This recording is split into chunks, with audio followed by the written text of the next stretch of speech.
যে সূরা পাঠ করলে আল্লাহ আপনাকে সব কাজে বিজয় দান করবেন, আপনি উইনার হয়ে যাবেন। বুখারী শরীফের 5012 নম্বর হাদিসের ভিতরে আসছে, আপনি কাজ করছেন কিন্তু সফলতা পাচ্ছেন না, ফেইলার হয়ে যাচ্ছেন, বারবার আপনি টেনশনের ভিতরে আসছেন, কোনো কাজে আপনি সফলতা অর্জন করতে পারছেন না, আপনি বিজয় লাভ করতে পারছেন না। প্রত্যেকটা কাজে আল্লাহ তাআলা বিজয় দান করবেন যদি আপনি এই সূরাটি পড়ে কাজ শুরু করতে পারেন। এটা আমার কথা নয়, বুখারী শরীফের 5012 নম্বর হাদিসের ভিতরে আল্লাহ রাসূল সাল্লাল্লাহু আলাইহি ওয়াসাল্লাম বলে দিয়েছেন। হযরতে আসলাম রাদিয়াল্লাহু তাআলা আনহু বলেন, একবার রাতের বেলা যুদ্ধে যাওয়ার সময়, রাতের বেলা যখন আল্লাহ রাসূল সাল্লাল্লাহু আলাইহি ওয়াসাল্লাম সফর করতেছিলেন, এমন সময় ওমর ইবনুল খাত্তাব রাদিয়াল্লাহু তাআলা আনহু রাসূল সাল্লাল্লাহু আলাইহি ওয়াসাল্লামকে প্রশ্ন করতে লাগলেন, ইয়া রাসূলুল্লাহ, ইয়া হাবিবাল্লাহ, এই ব্যাপারে আমাকে কিছু বলেন। রাসূল সাল্লাল্লাহু আলাইহি ওয়াসাল্লাম কিছুই বললেন না। ওমর ইবনুল খাত্তাব রাদিয়াল্লাহু তাআলা আনহু মনে মনে একটু কষ্ট পেলেন। দ্বিতীয়বার তিনি আবারও প্রশ্ন করলেন, রাসূল সাল্লাল্লাহু আলাইহি ওয়াসাল্লাম দ্বিতীয়বারও কোনো কথা বললেন না। তৃতীয়বার ওমর ইবনুল খাত্তাব রাদিয়াল্লাহু তাআলা আনহু আবারও প্রশ্ন করলেন, কিন্তু রাসূল সাল্লাল্লাহু আলাইহি ওয়াসাল্লাম কোনো উত্তর করলেন না, কোনো অ্যানসার করলেন না।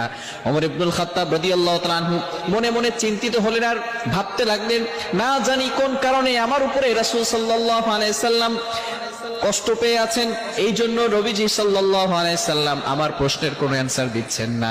এই জন্য হঠাৎ করে যখন সফর একটু বিরতি থাকলো, ওমর ইবনুল খাত্তাব রাদিয়াল্লাহু তাআলা আনহু দূরে দাঁড়িয়ে রইলেন, মনটা ভীষণ খারাপ। আল্লাহ রাসূল সাল্লাল্লাহু আলাইহি সাল্লাম ওমর ইবনুল খাত্তাব রাদিয়াল্লাহু তাআলা আনহুকে ডাকলেন।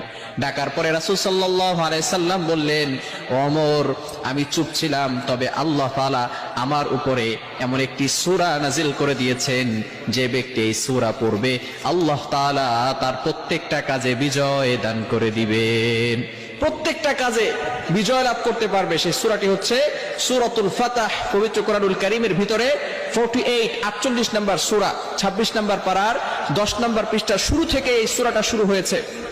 এই সূরাটা পড়ে যদি আপনি ব্যবসার কাজে যান, আল্লাহ তাআলা সেই ব্যবসার কাজে বরকত দান করবেন, আপনাকে বিজয় দান করবেন। বিবাহ হচ্ছে না, যে বিয়েতে যদি কোনো ব্যক্তি সূরা পাঠ করে যায়, আল্লাহ তাআলা সেই বিবাহের ভিতরে তাকে বিজয় দান করবেন, তাকে উইনার করবেন, এবং সেখানে সে বেইজ্জতি হবে না, সেখানে সে কোনো প্রকার অপদস্থ হবে না।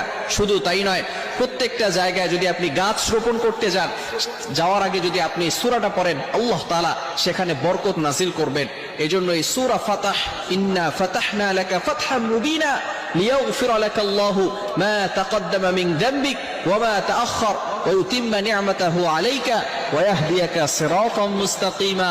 এই সূরাতুল ফাতহ আমরা সকলেই পড়ব। যারা মুখস্থ পারি না, দেখে দেখে পড়ার চেষ্টা করব। আপনাদের চাকরি হয় না, চাকরির ইন্টারভিউ দেওয়ার আগে যদি আপনি সূরাতুল ফাতহ এটা যদি পড়ে আপনি যেতে পারেন, তাহলে আল্লাহ তাআলা চাকরির ব্যবস্থা করে দিবেন। এজন্য যদি বিজয় লাভ করতে চান, যদি আপনি উইনার হতে চান, তাহলে অবভিয়াসলি এই সূরাটা পড়বেন। তবে অবশ্যই আল্লাহর প্রতি বিশ্বাস রাখতে হবে, আল্লাহ তাআলার প্রতি পরিপূর্ণ ইয়াকিন রাখতে হবে।